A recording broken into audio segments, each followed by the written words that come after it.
दोस्तों आज की इस वीडियो के अंदर मैं आपको बताऊंगा कि जब आपका अपना स्टोर होता है उस स्टोर पे कोई भी ऑर्डर आपको अगर रिसीव होता है और रिसीव होने के साथ जब आपका ऑर्डर कोरियर के पार्टनर के थ्रू आपके यहाँ से पिकअप होता है, पिकअप होने से लेके डिलीवरी तक के जो चार्जेस हैं वो आपसे कितने लिए जाते हैं।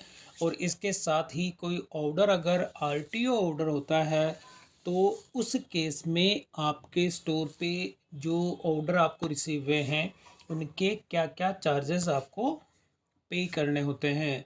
तो यहाँ पर आप देखेंगे अभी मेरा जो स्टोर है एसएस डिजिटल इंडिया के नाम से है और इसी पे मैंने अपने स्टोर के अंदर जो भी जितने प्रोडक्ट हैं ये प्रोडक्ट आपको मीशो पे भी मिलेंगे, फ्लिपकार्ट पे भी, अमेज़ोन पे भी और शॉपक्लूज के अलावा और भी अदर जो प्लेटफॉर्म है जैसे स्नैपडील है उस पे भी आपको ये प्रोडक्ट देखने को मिल जाएंगे। तो यहाँ पर अभी इसके साथ मेरा अपना खुद का ये स्टोर है जिसमें भी मैंने अपने प्रोडक्ट को लाइव किया हुआ है और इसका जो इंटीग्रेशन है मैंने पिकर से किया हुआ है। यानी कि कोई भी कस्टमर अगर आप जो है इसमें ऑर्डर अगर प्लेस करते हैं तो वो सीधा सा लॉजिस्टिक पार्टनर जो कि लॉजिस्टिक की सर्विस प्रोवाइड करती है ई कॉमर्स के प्लेटफॉर्म पे पिकर जो है उसी से मैंने अपने स्टोर को इंटीग्रेशन किया हुआ है। तो यहाँ पर आपको जितने भी ऑर्डर अगर आपको देखना होते हैं तो यहाँ पे होता है ऑल शिपमेंट ऑर्डर्स के अंदर। तो यहाँ पे अभी लाइव के अंदर मैं दिखा देता हूँ कि ये ऑर्डर मेरे अभी जो हैं लाइव हैं जो कि इन ट्रांजिट है और इसमें कुछ प्रीपेड हैं कुछ सीओडी हैं। आप देखेंगे जो प्रीपेड है और ये सीओडी के ऑर्डर हैं। तो अब जो ऑर्डर आपके सीओडी होते हैं उसका पेमेंट आपको कब मिलेगा और जो प्रीपेड होते हैं उसका पेमेंट आपको कब मिलेगा ये चीज़ भी मैं आपको बता देता हूँ कि जो प्रीपेड ऑर्डर होते हैं अब इस प्रीपेड ऑर्डर के अंदर विद इन 2 डेज़ के अंदर आपको जो है पेमेंट आपके अकाउंट के अंदर क्रेडिट हो जाता है। तो इसके अंदर जो इनका कमीशन होता है, कमीशन एक माइनर सा कमीशन होता है कि फॉर एग्जांपल अगर 250 रुपये का ऑर्डर है तो उसमें 5 रुपये जो है ये अपने कमीशन के लेता है और आपके अकाउंट के अंदर जो है ट्रांसफ़र हो जाएंगे 245 रुपीज़। प्रीपेड के केस के अंदर 2 दिन के अंदर आपको जो है बैंक अकाउंट के अंदर आपका जो भी पेमेंट होता है वो क्रेडिट हो जाता है। अब बात करते हैं कि जो ऑर्डर सीओडी होते हैं तो सीओडी ऑर्डर के अंदर क्या होता है कि जब तक वो ऑर्डर कस्टमर को डिलीवर्ड नहीं होते हैं जब तक पेमेंट आपको रिसीव नहीं होगी और उसके बाद भी आपको जो है इसमें टाइमिंग होता है। मैं टाइमिंग कितना होता है वो भी दिखा देता हूँ। फाइनेंस के अंदर आप देखेंगे सीओडी रेमिटेंस जो होता है इस पर जब आप क्लिक करेंगे तो यहाँ पर आप अभी देखेंगे मेरे जो पेमेंट है ये अभी मुझे जो रिसीव होगी ये देखिए 14 फरवरी को और ये 1 मार्च को। अब ये 14 फरवरी की जो पेमेंट है ये आप देखेंगे ऑर्डर जो है ये 15 दिन के बाद मुझे जो है ये इसको पेमेंट मुझे रिसीव होगी। और अब ये जो एक ऑर्डर था मेरा ये सीओडी का था जिसका अमाउंट था 380 का। अब अगर मैं इस ऑर्डर की बात करता हूँ तो ये भी अभी पेंडिंग के अंदर है। पेंडिंग का मतलब कि पिकर ने मुझे इसको पेमेंट अभी नहीं दी है। ये पेमेंट मुझे जो करेगा 1 मार्च को करेगा। यानी कि आज आप देखेंगे 12 फरवरी है और 12 फरवरी के होने के बाद अभी इसमें टाइमिंग कितना है यानी कि अप्रॉक्स इसमें 20 दिन जो है उसका टाइम ये लेके चलते हैं और 20 दिन के आपका अमाउंट होल्ड किया जाता है और होल्ड करने के बाद आपको जो सीओडी अमाउंट है वो होल्ड होता है। अगर ये चीज़ अगर आपको जल्दी चाहिए तो यहाँ पे होता है गेट अर्ली सीओडी। जब आप इस पर क्लिक करते हैं तो इसके पिकर के अपने अलग अलग प्लान्स होते हैं कि अगर आपको जो 2 दिन के अंदर पेमेंट चाहिए तो ये क्या करेगा आपका जो है 1% जो भी आपका अमाउंट होता है कि फॉर एग्ज़ाम्पल अगर आपका 100 रुपये का ऑर्डर है तो उसमें से 1 रुपया ये अपना उसमें से डिडक्ट करेगा और आपको 2 दिन के अंदर पेमेंट उसके अंदर ट्रांसफ़र कर देगा। यानी कि अगर आपका 1000 रुपये का ऑर्डर है तो इसमें से ये 10 रुपये आपके इसमें डिडक्ट करेगा और आपको जो है 2 दिन के अंदर पेमेंट इसमें अकाउंट में क्रेडिट कर देगा। इसी के साथ 3 दिन का प्लान लेते हैं तो 0.8% है। 4 दिन का अगर प्लान लेते हैं तो 0.5% है सीओडी अमाउंट का, जिसमें कि ये इंक्लूडिव जो है आपका जीएसटी भी इसमें इंक्लूड होती है। तो ये अलग अलग इसके प्लान्स होते हैं। ये प्लान आपको लेने होते हैं जल्दी पेमेंट के लिए। तो अभी मुझे पेमेंट की इतनी जल्दी नहीं है, तो मैं कोई सा भी प्लान इसके अंदर से नहीं ले रहा हूँ। तो प्लान नहीं लेने पर आप यहाँ पे देखेंगे कि डेट जो होती है ये यहाँ पर वो कि आपके अकाउंट के अंदर किस डेट को क्रेडिट होगा। अब ये तो हो गया कि आपका अमाउंट जो प्रीपेड है वो तो विद इन 2 डेज़ के अंदर आपके अकाउंट में क्रेडिट हो जाते हैं। लेकिन जो सीओडी अमाउंट होते हैं उसमें आपको 15 से 20 दिन का टाइम का होल्ड करना पड़ता है। अब इसके बाद जो ऑर्डर आपको मैं दिखा देता हूँ यहाँ पे, जितने भी ऑर्डर आपके गए हैं और जाने के साथ ही जो रिटर्न आए हैं उन सब की हिस्ट्री आपको वॉलेट के अंदर देखने को मिलती है। और ये जो सारी मैं पिकर की बता रहा हूँ आपको कि आप अपना स्टोर अगर क्रिएट करते हैं और लॉजिस्टिक पार्टनर के लिए यानी कि ऑर्डर पिकअप के लिए आप पिकर से अपना स्टोर को इंटीग्रेशन करते हैं, तो ये सारी की सारी इन्फॉर्मेशन मैं पिकर की ही दे रहा हूँ क्योंकि मैंने अपने स्टोर को पिकर से इंटीग्रेट किया हुआ है। तो यहाँ पे वॉलेट ऑप्शन में आपको जाना है और वॉलेट के अंदर होता है डिडक्शन हिस्ट्री। जब आप इस पर क्लिक करते हैं तो यहाँ पे आपको वो टाइमिंग सेलेक्ट करेंगे, किस टाइम से जो भी आपको टाइम यहाँ पे क्लिक करेंगे तो यहाँ पे आप देखेंगे कि 7 डेज़, दिस मंथ या लास्ट 30 डेज़। बात करता हूँ मैं लास्ट के 30 डेज़ की। और यहाँ पे आपको 30 डेज़ के जो सारे के सारे जितने भी ऑर्डर आपको रिसीव हुए हैं उन सब की ट्रांजेक्शन आपको यहाँ देखने को मिलती है। तो अब यहाँ पर मैं आपको एक ऑर्डर दिखाता हूँ। ये जो ऑर्डर था यानी कि 1 फरवरी को मुझे ऑर्डर रिसीव होता है। ऑर्डर आईडी है 10061।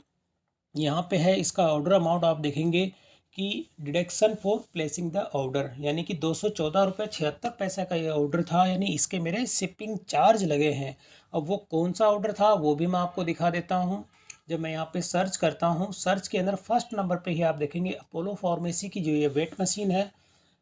कस्टमर ने इसका जो है ऑर्डर प्लेस किया। अब ऑर्डर प्लेस करने के साथ में जब आप इसको पैक करते हैं तो इसका डायमेंशन जो होता है और वेट के अकॉर्डिंग आपका शिपिंग चार्ज लिया जाता है।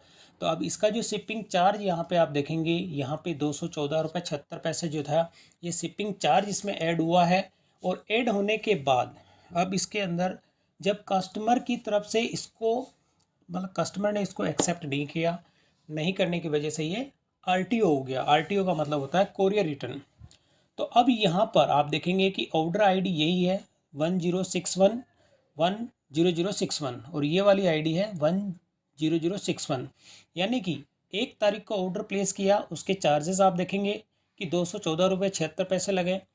और इसके बाद जब ये आरटीओ यानी कि आप देखेंगे अकाउंट जो होता है इसमें से update as the order change to RTO, यानी कि 1 तारीख को ऑर्डर प्लेस करने के बाद 6 तारीख को जो है यहाँ पे आरटीओ, आरटीओ से मतलब कोरियर रिटर्न होता है। और रिटर्न होने पर जो चार्ज लिया जाता है यानी कि 121 रुपये 24 पैसा।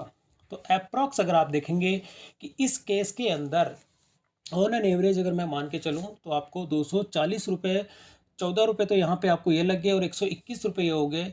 तो दोनों को अगर मैं जोड़ता हूँ यानी दोनों का अगर एडिशन किया जाता है तो उस केस में आपका टोटल निकल के आ जाता है 300 और अप्रॉक्स 40 रुपये समथिंग जो अमाउंट है आपका वो निकल के आ जाता है।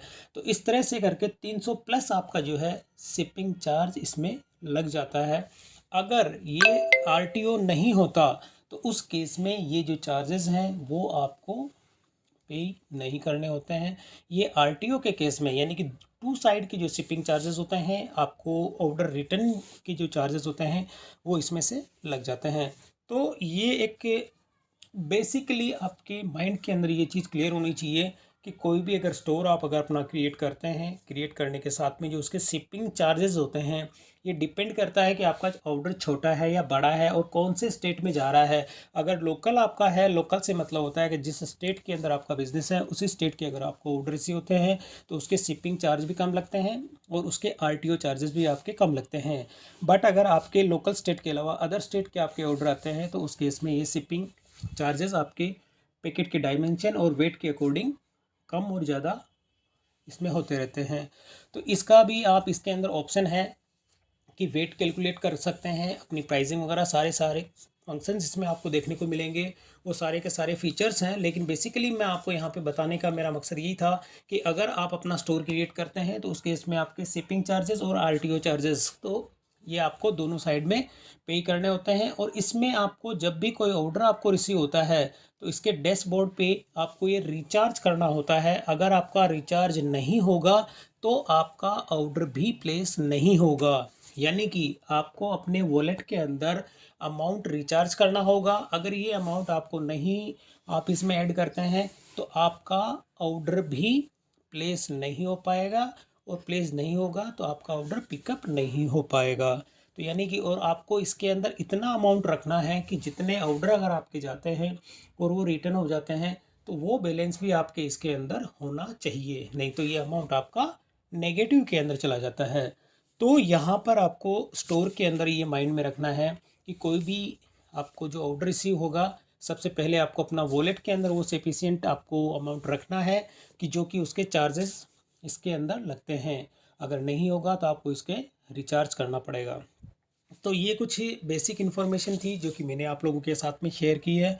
और इसी तरह से जो भी आप अपने जितने ऑर्डर होते हैं स्टोर के वो सारे के सारे आप इसमें पिकर पे चेक भी कर सकते हैं उनका क्या स्टेटस है। और अभी मैं आपको अपने ऑर्डर का अगर स्टेटस मैं दिखाता हूँ, जैसे ऑल शिपमेंट है यहाँ पे लाइव है।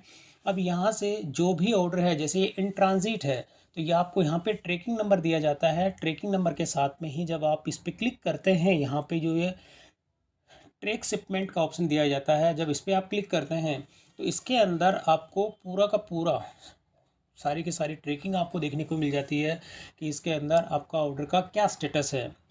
तो ये सारी की सारी इन्फॉर्मेशन आपको जो है इसके अंदर पिकर के थ्रू सारी की इन्फॉर्मेशन आप कंप्लीट अपने ऑर्डर की चेक कर सकते हैं कि आपके ऑर्डर का क्या स्टेटस है, वो रिटर्न आ रहा है नहीं आ रहा है, कस्टमर ने ऑर्डर को एक्सेप्ट किया है नहीं किया है, कि सारी की सारी इन्फॉर्मेशन आपको इसके अंदर देखने को मिलती है। तो ये दोस्तों कुछ बेसिक इन्फॉर्मेशन थी जो कि मैंने अपने स्टोर के बारे में आपको बताया, और इसके साथ ही पिकर से जो मैंने अपना इंटीग्रेशन किया हुआ था उसी की कुछ ये शिपिंग चार्जेस के बारे में मैंने आपको बताया। तो दोस्तों अगर वीडियो पसंद आई तो इसे लाइक और शेयर जरूर करें और मेरे चैनल को सब्सक्राइब करना ना भूलें।